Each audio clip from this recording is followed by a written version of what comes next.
안녕하세요. 최일환 세무사입니다. 지난 3월 26일 날 사업자 대출로 주택 취득 철저히 검증하겠습니다. 상반기까지 자진 시정 기회 부여하고 시정하지 않을 경우 강도 높게 검증하겠다. 이렇게 발표를 했는데요. 이게 채 한 달도 되기 전에 4월 12일 국세청장이 X했다. 비업무용 부동산 법인 소유 주택에 대해 검증하겠습니다. 이건 3월 26일 날 얘기한 거하고 약간 틀립니다. 3월 26일 날 얘기한 거는 사업자로 대출을 받아서 개인적으로 주택을 사는 거고요. 이번에 얘기한 거는 법인 자체가 소유한 부동산 중에 업무용이 아닌 부동산에 대해서 검증을 하겠다는 거예요. 좀 강도가 더 높죠. 그럼 맨 처음 얘기한 거는 사업자 대출을 해서 개인적으로 산 거니까 거의 다 뭔가 잘못되어 있는 거라면, 이번에는 법인 이름으로 산 거 중에도 비업무용으로 쓴 것들은 철저히 검증해서 만약 대표자가 이런 걸 쓰고 있다면 문제가 있다고 보는 거죠. 자, 한번 읽어볼게요. 법인이 보유하고 있는 주택에 자녀 등 사주 일가가 거주하고 있다면 전형적인 법인의 비업무용 부동산입니다. 그래서 공시가격이 9억 원을 초과하는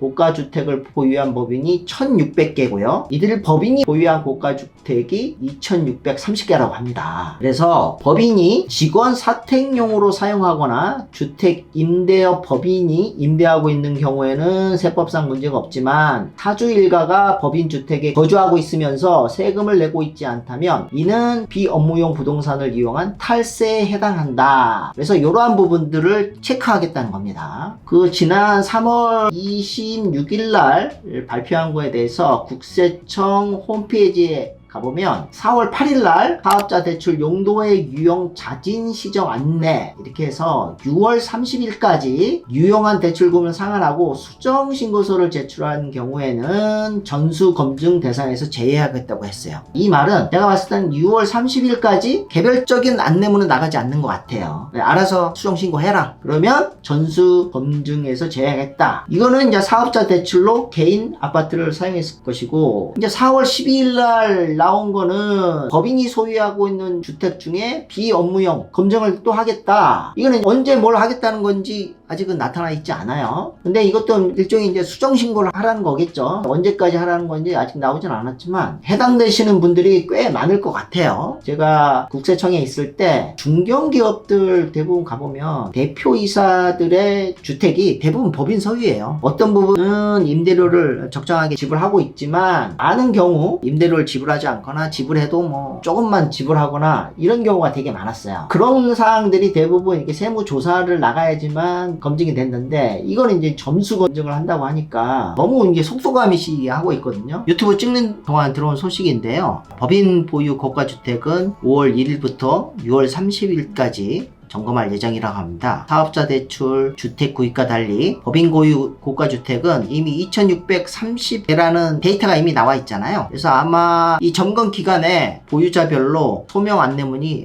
나갈 가능성이 높아요. 만약 제대로 세무신고를 하고 있지 않다 그러면 그 기간 동안 수정신고를 하지 않으면 세무조사나 기타 불이익을 받을 가능성이 높으니까 주의하시기 바랍니다.